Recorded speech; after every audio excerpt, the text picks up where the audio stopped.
Welcome to the first of two finals here in the LEC. The final before the grand final.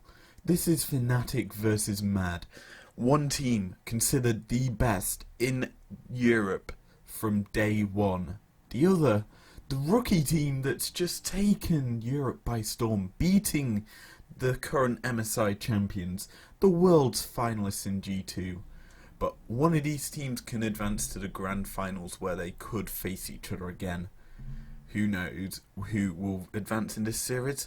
Only time will tell as we break down every single game in this best of 5. And like normal, we're going to jump into game 1 and spin the music, boys.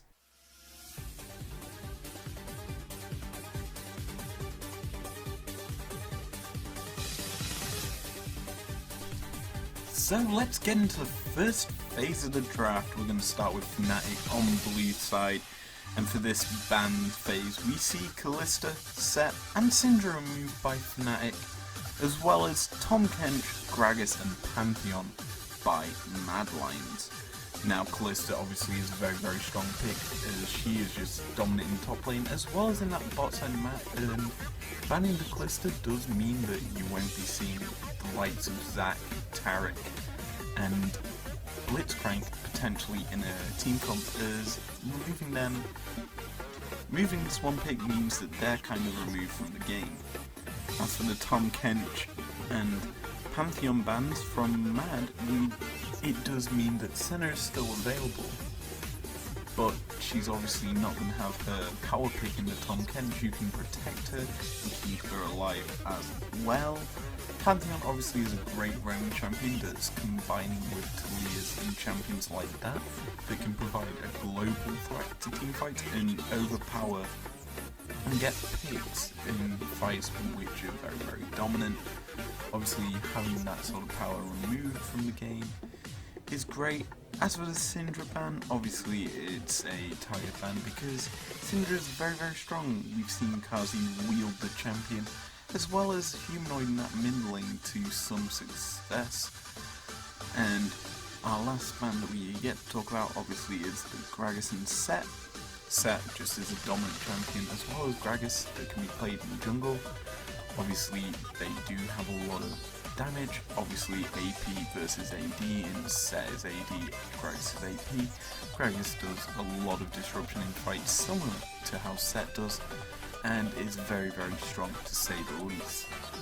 So let's get into our first round of picks. We're going to start with Fnatic picking up here the Senna. Obviously it's a very strong champion that they've been picking nearly every game in the playoffs so far that they've had. While it's still available, it's very strong for them. Obviously it's a fasting Senna in terms of the fact that she doesn't kill minions and instead allows the support to kill them, and she focuses on poking the enemies away and picking up the souls of the dead.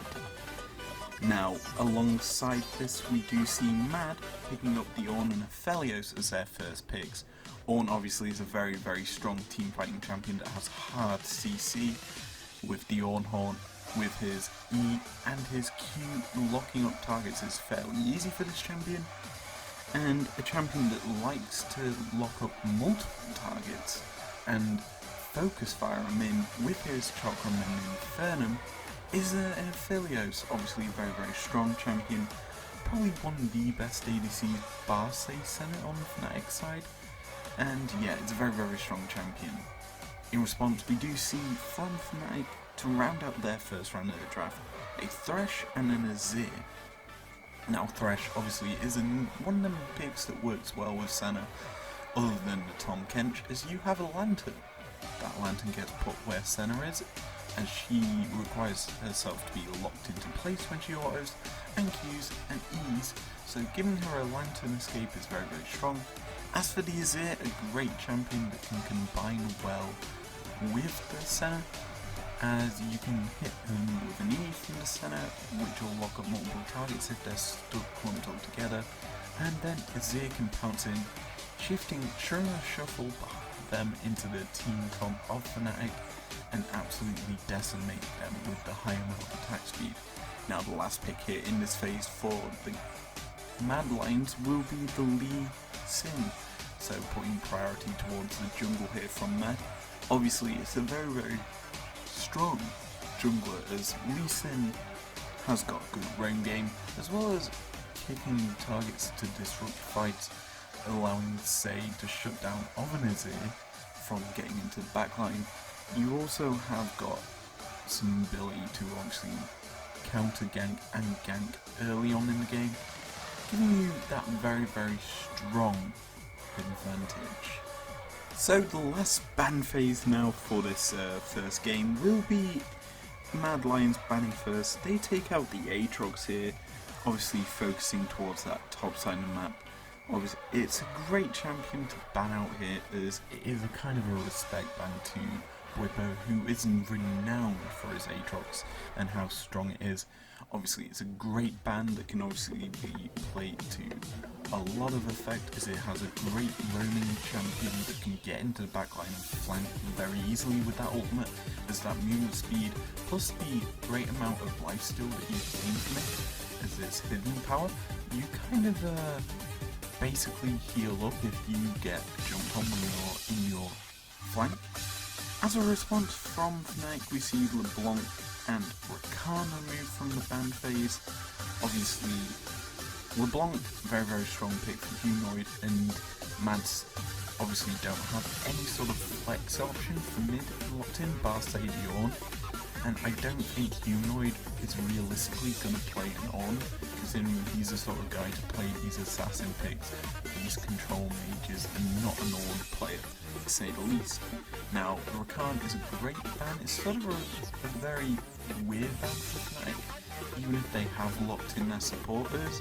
Rakan is kind of a trademark killer sound pick, and Kaiser also has a very strong Rakan that we've seen in previous games, including against U2, and it works very well. Obviously it's a very strong champion, and the last banner phase is yet another sort of respect ban. It's the Zac ban towards Selfmade and Bwipo. It's kind of that flex ban for the remaining members of Fnatic, as Zac does have a lot of engage tools with that elastic slingshot. He also can just hit people, stun them up for days with that Let's Bounce, which works again very well with the Thresh, very well with the Azir, and very good with the Senna, and is a very strong champion to say the least. So let's end out this draft the only way I know possible with Madlions' first pick in this phase, and it's sort of a kind of humorous one, as it's a Zilean pick up here for Kaiser, or Humanoid. It can be played mid. Obviously it's a very good champion. You obviously have that revive tool that can obviously keep your team alive. You also have the ability to speed up targets, and with Aphelios, who's looking to obviously move around in fights, to actually utilize his tools, as well as allow champions to escape from fights with that speed. It's a very good champion, and it's something that Fnatic ran very successfully in their last series against OG. Now the pickup here for Fnatic is going to be a Rek'Sai firstly. Obviously it's a great AD champion in that jungle. She can tunnel around, get to fights with ease, and obviously be a nuisance, and has her own built-in execute and dodge tool to allow you to tower dive very effectively. Now, the last champion we do see for Fnatic picked up is kind of a boar champion, as it's something that we're kind of having to get used to. It's going to be a Maokai.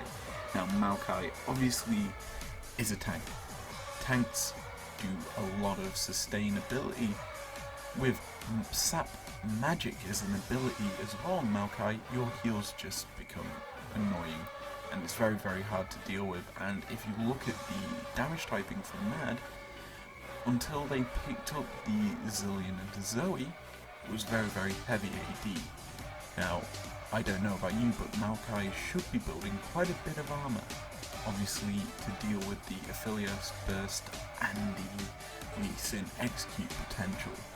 That being said, you should also focus towards the Abyssal Mask and Helm to deal with the Zoe poke and damage. Nevertheless, our last pick is obviously that Zoe that I've just mentioned. Zoe, very, very strong poking champion. Kind of hard to obviously play into an Azir, is you essentially portal forward, and if the Azir's smart, he'll put where you start off, where you come forward to with your portal, he'll put his sand soldier there, attack it, and then he'll queue forward to where the actual original starting point of your portal is, and he'll kill you off if he plays it correctly. So it's kind of a very, very hard matchup for Zoe if played wrong or inefficiently, and it's kind of one that who knows will win. Anyway, that's the draft over and done with. Let's jump into game numero uno.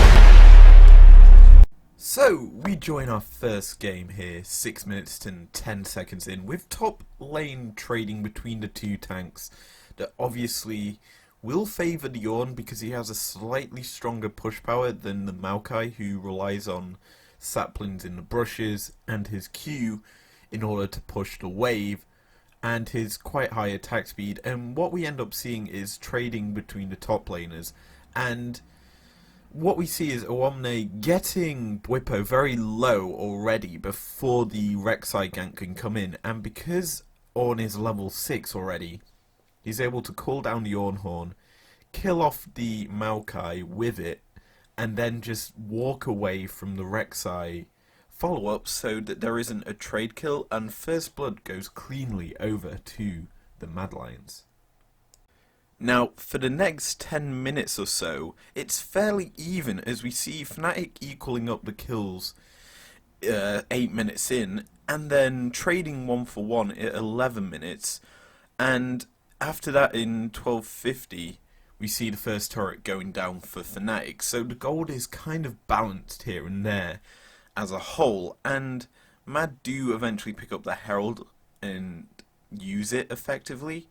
But at 18:30 into the game, now what we end up seeing here is the fight that decides the game for Fnatic here, as we see Kazi just bum rush the Thresh and immediately get put into the Chrono Shift revive, and then get absolutely decimated by the 4 members of Fnatic, as 2 of them have already managed to roam down to the fight. And from there, we do see a hell of a lot of things picked up for Fnatic. 2 turrets, the Mountain Drake, and Mad respond with 1 turret, granted. But you see, that is like, close to 1.5k gold, maybe 2k gained off this one play. And it's very, very important that Fnatic secure the kill onto Yukazi, as he is the main source of damage from the mid game, as Zoe won't have that much poke damage yet, and Ornn isn't that realistically picked for damage. But it is very, very good to see Fnatic punish these types of mistakes effectively, and it work out very, very nicely for them. At this point, the map does belong to Fnatic, and any chance of you overstepping is going to be punished. And what we end up seeing is Azir roaming up top, catching out the Zoe, killing her off, and then Shadow, who's come to try and protect his mid laner, being the follow-up kill, giving over to Fnatic 2 easy free kills, and a nice big minion wave for Azir to clear up. And because this happens topside, and the Fnatic roam game is so strong, they get a free and easy Baron from this. And we see, with this Baron, 3 turrets being taken for Fnatic, and then in 25 minutes into the game, the inhib turret in the top lane gets taken for Fnatic, and a Mountain Drake prick up. Now, there's one thing I want to point out right now. In the entirety of Fnatic's games that we've seen this season, there's been one key thing, and it's been Hylissang's playmaking. And in playoffs, he's stepped up to another level.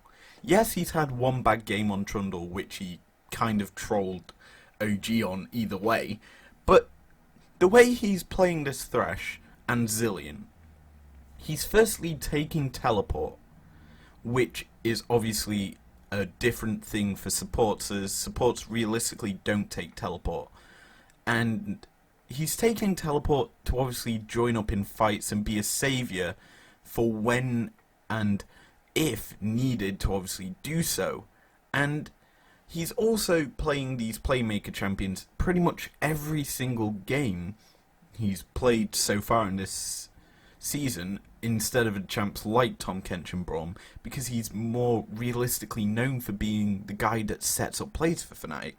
And in this game, he kind of set it up for Fnatic to win with the pick onto Kazi in 80 minutes in. And the reason I'm bringing up Hylissang so heavily right now is because I want you to look at his build.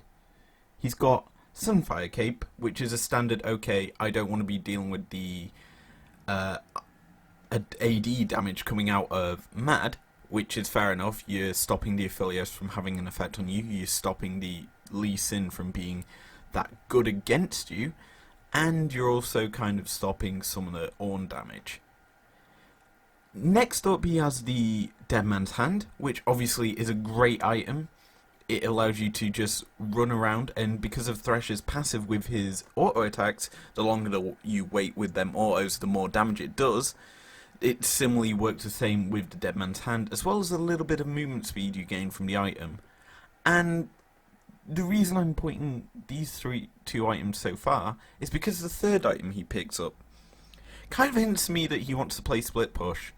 He picks up a Wit's End. Now obviously this works considerably well into the Zoe and the Zilean as you nullify the magic damage, but you're also getting yourself some attack speed as well as the ability to just harass constantly lanes, push them in, use your teleport to get to your team if you're split pushing, and be an absolute nuisance. And it's very, very unique as a support to do this, as the only champion that you realistically in support can do sort of something like this is Senna, technically, as you technically build lethality with the Umbral Blade and items along those lines, Knight's Edge as well. And it's very, very funny to actually see the support become a split pusher, because supports are known for being the people to die first in a team fight who set up plays. Well, what if you just become a split pushing threat that doesn't need teammates around, so you could technically go 2, 1 and 2 with your split push, so you don't have to obviously babysit your ADC. You can obviously help push lanes with your top laner or mid laner, and it's kind of a nice change up to see this sort of thing for support players to be doing. But as such, what we end up seeing is at 28 minutes, the ending of the game. So this is the end of the game for Fnatic, as a nice flank play directly onto the Zilean catches him out and immediately forces a chrono shift on himself, and he eventually gets popped. From there, the Maokai and the Rek'Sai just dive the fleeing members of Mad, and with the tunnels, with the magic twisted advance, Bwipo and Selfmade are just able to run down the members of Madlions, as well as Azir being able to just throw sand soldiers into them. And one thing to note about this Fnatic lineup in this game is they have a lot of movement abilities. You've got Twisted Advance on the Maokai, you've got the tunnels from the Rek'Sai, you've got the Azir E, allowing him to shuffle to sand soldiers, you've got Thresh's Lantern, allowing Senna some movement, and essentially what we end up seeing is the remaining members of Mad getting chased down with such ease, and the game just ending just like that, and Fnatic win game 1 as we advance into our second game in the series.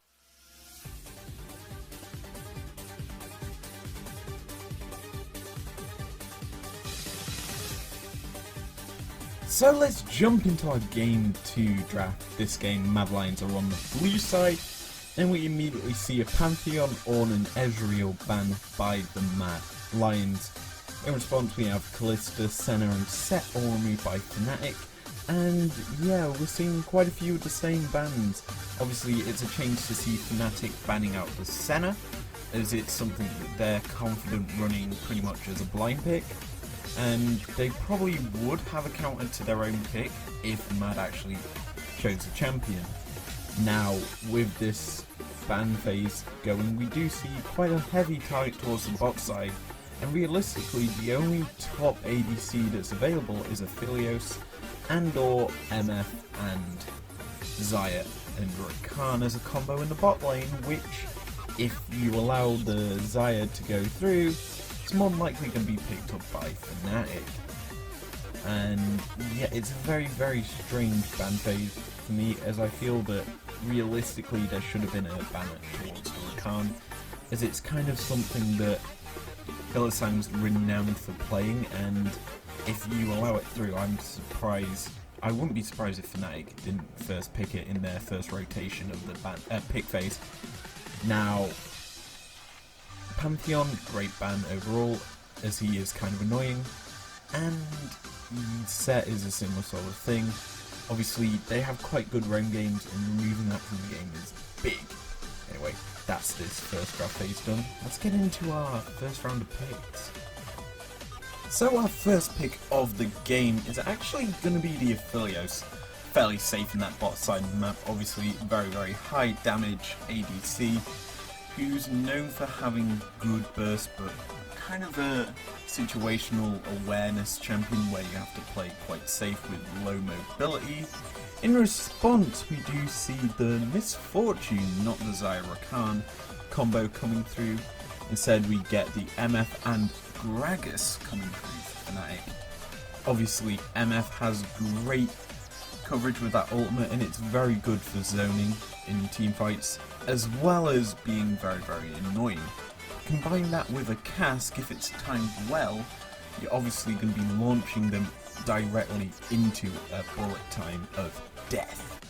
Now, the response from Mad is to lock in their jungler in response and their support. Now, obviously, with the Gragas pick by Fnatic, you kind of have to go for the counter pick in the Olaf, as Olaf is able to just pop Ragnarok to disengage that Gragas cast and body slam, and kind of just allow him to go hammer crazy on top of the Gragas. Now, the last pick for Mad in this first phase is obviously a Thresh, and Thresh is a very, very good pick. It's kind of hinting to game 1 where Hylissang went crazy on the pick, and this game is going to be piloted by Kaiser, probably the rookie of the split for support, and this champion has great picks, and it always works well with an Aphelios, as it allows some more movement in team fights, and because of how game 1 was lost, it also provides an escape tool for Kazi if he decides to go aggressive. Now, the response here from Fnatic to end out this first pick phase is to actually lock in a potent combo in that mid lane is going to be the Yasuo, a great champion combined with the Gragas, as the cask combines so well with the Yasuo ultimate, as it knocks him into the air, so Yasuo has many targets to hit with his ult and do tons of damage. So we're at our final ban phase of game 2, and in this ban phase we see Renekton immediately removed off the board by Fnatic. Obviously a target ban towards the top side of the map, and it worked very well against whatever Bwipo pulled out. Obviously it is kind of a heavy counter to the likes of a Zac, and we do actually see a Rakan ban here from Mad. Obviously a response to Hylissang, who's known for playing Rakan very, very effectively, even if there is other picks available, like say a Soraka. I don't know why I said Soraka, but there is picks that are available that are still stronger than Rakan, like a Zilean, which would have been better picked for Fnatic. Now, in response, we do see the LeBlanc banned by Fnatic to Mad, as Humanoid's one of them assassin playing mid laners. He's very strong on these sorts of picks, like a Diana, like a LeBlanc, like a Syndra, and also as a... what's the champion name? Yasuo, but obviously Yasuo's on Fnatic's side. But the response from Mad is to ban out that Zac, as said before. It's kind of a heavy counter. Well, it's a pick that gets countered heavily by Renekton, so movement from the board is still good. And now it's time for the very, very juicy part of the draft. It's the final pick phase, and to start it off, we see our first Blitzcrank here for Fnatic in the LEC playoffs. Now, Blitzcrank is a great champion that works similarly to Thresh in terms of the fact that you have a hook, you pull him in, you stun him, and you can then kill him off. Now, Blitzcrank obviously does this far better to Thresh, except for the fact that he doesn't have an escape mechanism like a Lantern for your teammates. Obviously, you do have that speed up to allow you to get in and pull people in into your death combo with that Yasuo, who can get his ultimate off because of the Blitzy. Yeah, you kind of realise the strength of this. And what do we see in response? Well, we see Mad doubling up on the hooks. That's right, the second hook champion comes in, and it's actually going to be a Nautilus, which is probably piloted by Humanoid, considering the next pickup is a Aatrox for Omne in that top lane, who obviously will use this champion to a great effect. Now, Nautilus obviously is a great champion in terms of the fact that he has his own hook, high amount of CC and lockup, and is also a great roamer if it's played in the mid lane. It allows him to enable his other laners like the Aphelios, like the Aatrox, and because of Olaf's great early game jungling, it does mean that he's probably going to be able to get out of lane quick. Now, what is a great champion into Aatrox? Well, it's kind of a champion we haven't seen in a long time. It's going to be the Malphite. Obviously, a very, very strong AP champion that can also be played very, very tanky style. And he has a great ultimate for engage. And guess what? More combo for the Yasuo and the MF technically with that bullet time. Yeah, you start to see how Fnatic are wanting to play this game.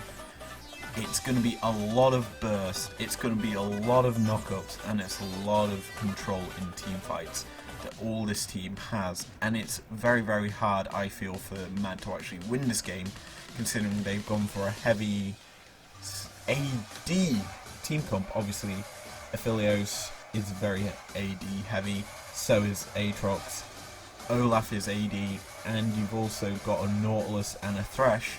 Granted, they're both technically supports and won't do that much damage, but also build towards AD stats. Now, this kind of favours Fnatic heavily in terms of this draft, but nevertheless, let's jump into the game where we can break down everything that happens.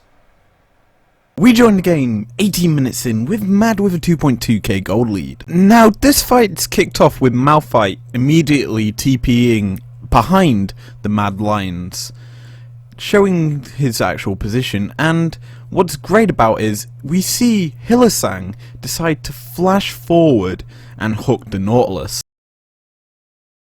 As MF launches her bullet time, Aatrox has hit the flank and immediately cancels it as it kills off the Olaf. With the backline exposed, Malphite unleashes his unstoppable force straight onto Kazi and immediately solos him out as the Nautilus dies, followed up by the Aatrox, only leaving Thresh to escape.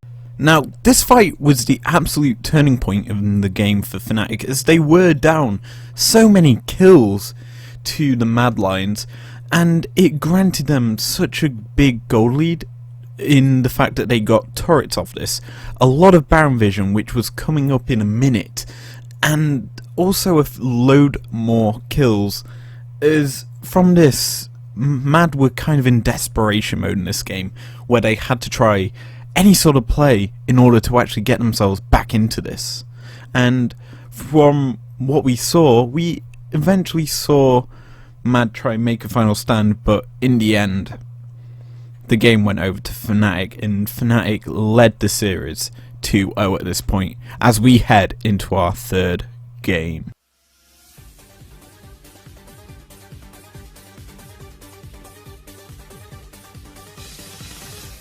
So let's kick off our Game 3 draft in this do or die situation for the Madlions. We're going to start off with a ban on Pantheon, Ornn and Aphelios from the Madlions, and Fnatic taking out Kalista, Senna and Set. Obviously no changes in the bans here from Fnatic, as they don't really deem any of the picks that Madlions showed last game as very strong.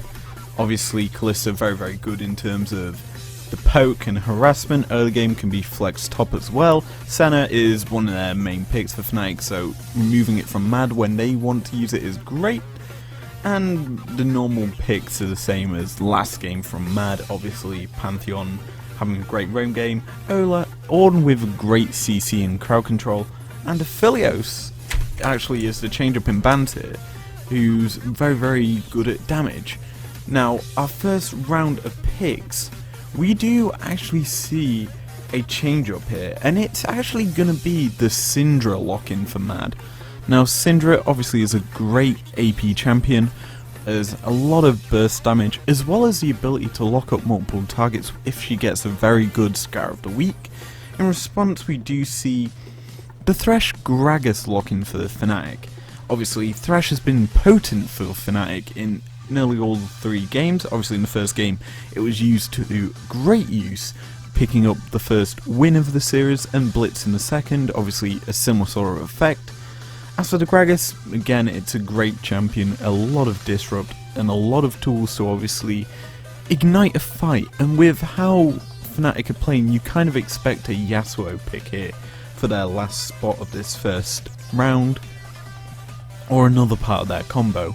However, if we toss it over to the Madlions side, we see the Olaf lock-in and the Renekton lock-in. Olaf, yet again, is kind of the counter-pick jungler. Whenever you see a Gragas, if Olaf's available, he's kind of picked just for some safety, and the big difference in this game so far is it's not heavily AD, this Madlions team. They've actually split their damage source so far a lot better than they did in the last game, and the Renekton pick kind of adds more AD to the Olaf and has a good, is kind of a strong top laner to just blind pick, because he works so well into a lot of the available matchups. He works great into Aatrox, he works great into GP, and what we end up seeing is the repeat pick for Fnatic in the Malphite. It's one of the matchups that I'm unsure if Renekton actually wins, but I think Malphite edges it towards the late game because he just builds tanky like he did in the previous game, and he's able to survive so much burst, and what we can expect is that backline of Madlions to be dove pretty heavily and by something that's very hard to kill. So let's begin our second ban phase here of the Fnatic game. We start with the Leona ban here from Fnatic, which is kind of weird because it's a champion that you don't realistically pick up unless you expect a Rakan pick, or to choose Rakan if you're Fnatic. And it's kind of weird how they do this because they also ban out Rakan themselves for some reason. So we don't realistically know what sort of champion that Mad are going to actually bring out in support, but they realistically don't have that many playmaking options bar say a Nautilus, which if you've seen before, Fnatic have dealt with pretty big ease. Now the two bans here from Mad are an Azir and a Cassio. Obviously Azir is a very good champion, high amount of attack speed. I wouldn't realistically expect it to have been played by Fnatic. I'd expect a AD mid laner more than anything, or something along those lines, because already you've got a Malphite who's heavy AP and a Gragas who's heavy AP. You don't realistically expect the mid laner to pick an AP champion, because it just wouldn't make that much sense if you want to maximize your damage output. Now, Cassio, obviously I like the ban, obviously she does have a lot of dot damage. I still would much rather have preferred a Yasuo ban, or something along those lines, something AD that can be flexed mid lane, and not these AP mids, as it kind of defeats the objective of the Fnatic team comp if you allow it through.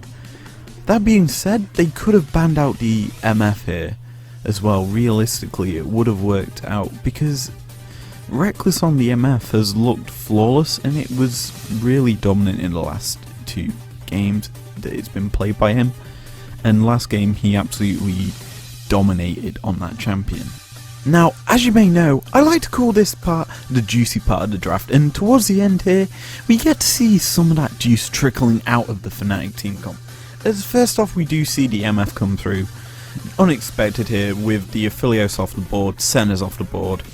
Ezreal is still available, but MF is just too strong right now. She's probably the second best ADC that's getting played, other than Senna and Aphelios.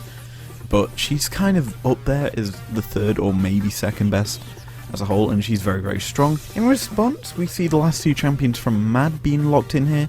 First up, it's a Sylas. That actually works very, very well into this team comp, and there's a huge reasoning.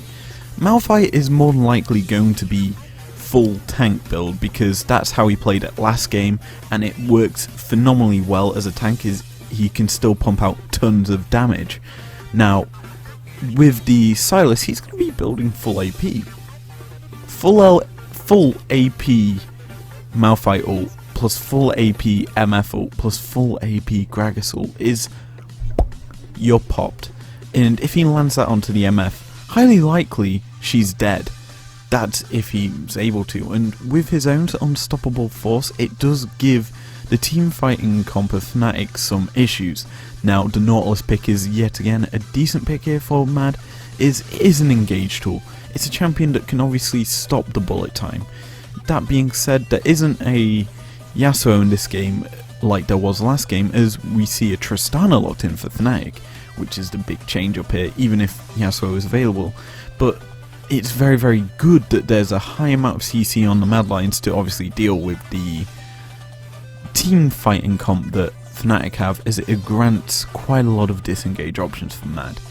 That being said, as I hinted before, Fnatic lock in the Tristana, which is a very, very nice pick, in the sense that you look at the amount of CC and lockup that Mad have, having a tool to obviously disengage and escape in the mid lane. When your last game you were playing Yasuo, and the Madlions obviously expect the Yasuo to be brought in, change it up is very big. It also allows you some sort of freedom in terms of the rocket jump to chase down onto this high amount of CC team comp. If they try to escape and flee to disengage, you've obviously got them rocket jumps to get involved and kill off the remaining members of a fight. That being said, this draft is over and done with. Let's jump into our third game. We kick off this game in an explosive style, as we see trading in the top lane between the 2 laners, and what eventually and inevitably happens is Whippo picks up first blood in a solo 1v1 skirmish in that top side map, giving an early lead to a very, very strong Malphite. From this we start to see a bit more tilting from the top laner of Mad, as a repeat engage onto him happens, as he decides to yet again start trading with the Malphite, as Gragas decides to walk up and pay him a nice little visit and secure the second kill for Fnatic.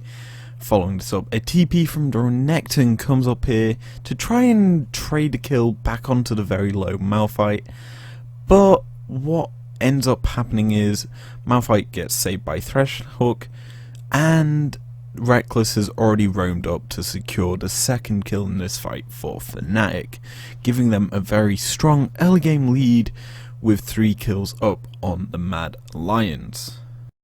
Now, with such a comfortable lead, Fnatic are cruising, and Mad are kind of forced into making these very dangerous plays, starting around the Herald Pit, trying to secure that for themselves.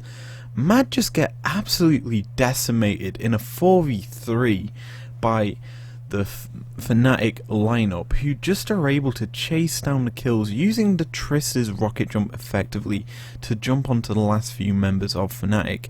While granted Silas is able to pick up a kill onto the Thresh, he's not able to do much more as Nautilus is still in base as he's just had to respawn. And yeah, essentially what we see there is a full team wipe by Fnatic, securing them a pretty easy early game lead that can be continually carried on throughout the late game. And what we've already got right now is it's snowing, and the snow's already forming into a little snowball, and what's going to eventually happen is that ball's going to keep rolling and rolling, and from this fight essentially that ball is starting to become bigger and bigger, with a great hook, don't get me wrong, onto the Gragas, trying to kill him off quickly so he cannot smite steal the Herald is great, but you don't really overcommit as hard as you did, because all he does is instantly stopwatch, and that gives the go-ahead for Thresh to land a hook in, to allow the Trist to jump in, because that tool that's used to CC and lock you up is removed from the Mad side, and it's that early into the game that there isn't realistically that many ults available, and it's kind of hard for any to realistically be used unless it's from an MF who happens to have roamed all the way up, because she has the ability to. Now, from this play, that snowball is starting to come completely crashing down on the Madlions. Now, a few minutes later, Mad decide to crash in the top lane and kill off the Malphite, all while the remaining Fnatic members just chase down the Syndra, who's the main damage source for Mad at this point in the game, as well as kill off the mid lane Olaf, who's just trying to protect his carry. And from there, that's a 2-for-1 trade in favour of Fnatic, as well as a turret being picked up by the Triss in the mid lane. And we're not done there at all, as Gragas lands a great body slam, flays back the Nautilus, and essentially Naught's dead. MF just kills her off, and the extended fight is a trade for a 3-for-1. You can start to see what happened here, as these members on the Mad side are just getting picked off one by one, and stupid things are costing them these sorts of plays, and eventually it's going to cost them the game, as Mad are just, I think, lost so much confidence in this third game, as they're down 0-2. It's a hard thing to actually come back from, considering this Fnatic team are just snowballing ahead such a big lead. Now at this point in the game the snowball is huge, it's ginormous, and Mad realise this as the Cloud Drake is spawning, the last chance for Mad to get into this game. As Malphite whiffs his ultimate, it's time for the Set to use his and hit a 3-man lockup.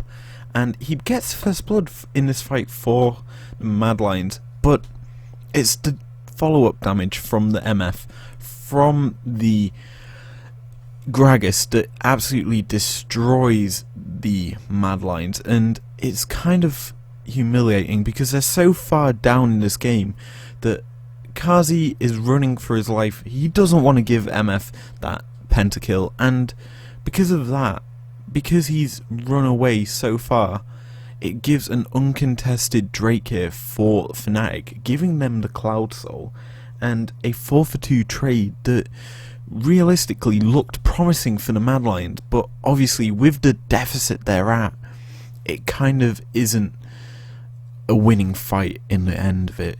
If they weren't so far behind, if the Silas had a few items under his belt that were damaging, that Malphite would have probably zeroed out 2 members there for Fnatic and given a very big lead for Mad that would have turned around the game.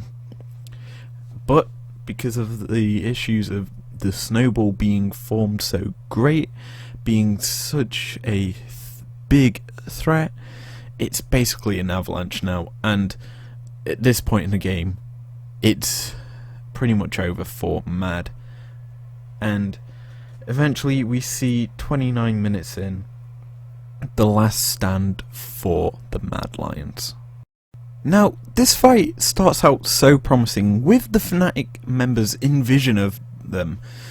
A great hook onto the Malphite starts to fight out with a disengage from the Gragas. We see 2 quick picks picked up here for the Madlions on the Malphite and the Trist, but while this all happens, MF wasn't even in the fight. She's roamed down, flashed over the wall, unleashed a great bullet time, and is in a position to just punish the last members of Mad and secure the ace and the quadrikill also for the Gragas. And from there, it's game, it's done with. Fnatic, the last few members, are able to run it down mid, run it down bot, secure an inhib, secure the top lane, and end.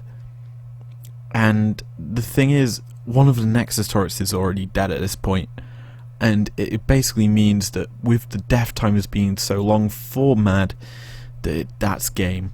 And Fnatic advance to the grand finals of the LEC, where they face either G2 or Mad, and we're going to be enjoying that very, very good rematch. But that's going to be it for this episode of the Anarchy Analysis series breakdown between Mad and Fnatic. Again, this is the second time we've covered the Mad and Fnatic games, and I'm probably not going to do it, but, well, I recommend you watch our last time we covered these 2 teams and see the big difference in the 2 teams' playstyles. And as I like to say normally, if you enjoyed this episode, leave a like down below, subscribe if you're new, and if you want to, and I will see you guys later. Peace out.